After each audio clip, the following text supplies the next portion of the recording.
Kapag ang tao ay nalulugmok sa buhay, minsan talaga may pumapasok na masasamang isip, hindi dahil mahina siya, kundi dahil pagod na ang puso at isip niya. Kapag sunod-sunod ang problema, parang naiipit ang pag-asa. Ang utak natin, kapag nasasaktan at nabibigatan, naghahanap ng paraan para makatakas sa sakit. Doon minsan lumilitaw ang negatibong pag-iisip. Hindi dahil gusto natin iyon, kundi dahil tao lang tayo. Mahalagang maunawaan ito. Ang masamang naiisip ay hindi sukatan ng pagkatao mo. Hindi ibig sabihin na masama ka o wala ka ng halaga.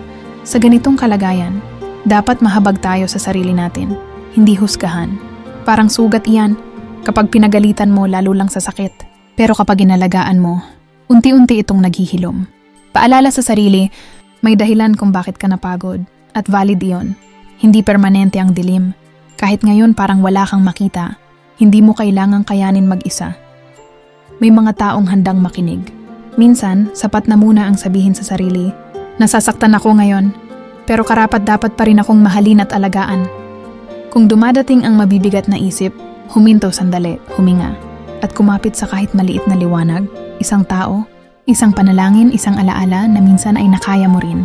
Hindi ka nag-iisa, at ang buhay mo kahit sugatan ngayon may halaga pa rin.